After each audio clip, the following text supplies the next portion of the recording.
bitchay ko, kamusta kayong lahat? Nasaan man kayong sulok ng mundo ngayon? Mapaumaga man, tanghali, hapon o gabi. Hello, have a nice day everyone. God bless you all.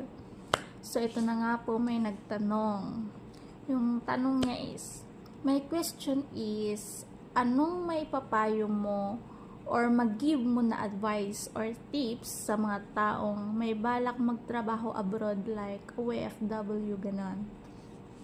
So, para po sa akin, sa opinion ko po is, ang tanging may bibigay ko lang na payo is, pag-isipan yung mabuti bago kayo mag-abroad.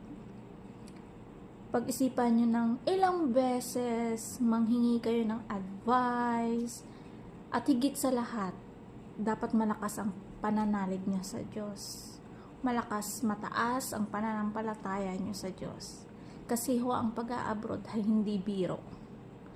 Okay? Hindi ho siya basta-basta na, ay, naisipan ko lang na gusto mag-abroad. Abroad ako, mag-apply ako. Hindi ho ganun yun. Mahirap ho ang magdesisyon mag-abroad. Kasi ho, ang pag-a-abroad ay isang paa mo ay nasa hukay. Hindi mo ho kasi alam kung buhay ka pa bang uuwi ng Pinas o bangkay, ganon. Kasi ang pag-a-abroad ay hindi nyo alam kung anong madadatnan nyo sa lugar na mapupuntahan nyo. So, ang kailangan lang talaga is malakas ang loob nyo. Yung una-una talaga is malakas ang pananampalataya nyo, mataas ang pananalig nyo sa Diyos.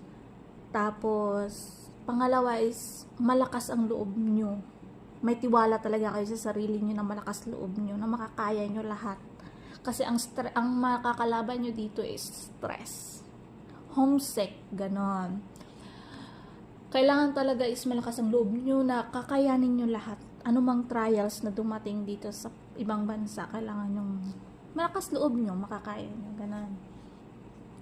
Tapos, yung kaya mong malakas loob mo, tapos matapang ka makipaglaban sa lahat mo ng buhay dito sa ibang bansa. Kasi mahirap ang pag-a-abroad, lalo na yung may mga anak, kagaya ko. O, di ba? Mahirap po ang pag-a-abroad. Mahirap po yung sitwasyon na iwanan mo yung mahal mo sa buhay sa Pinas at pumunta ng ibang bansa. Lalo na ho sa may mga anak.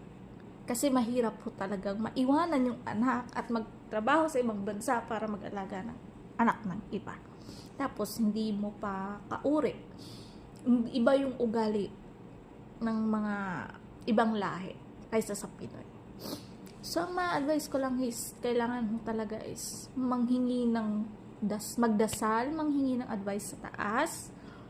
Kung may maghingi ng sign, kung nararapat ka bang mag-abroad o hindi. Ganun lang ho yun. So, sana nakatulong yung video na to para sa mga nagbabalak mag-abroad. At sa may mga gusto kong magtanong pa kung ano ho yung mga gusto nyong malaman o katanungan tungkol ho sa pag-abroad or any advice. Wag lang naman ho sa mga about sa mga bahay at lupa ha, kasi wala akong alam dyan.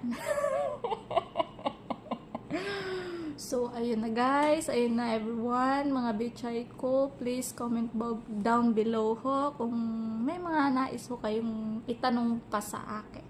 Salamat ho sa nagtanong, shout out dun sa pinsan ko, Mary Ann De Juan Marshall, shout out. Love you, Ann. Okay, everyone. God bless you. Bye. I hope you like this video. Please share.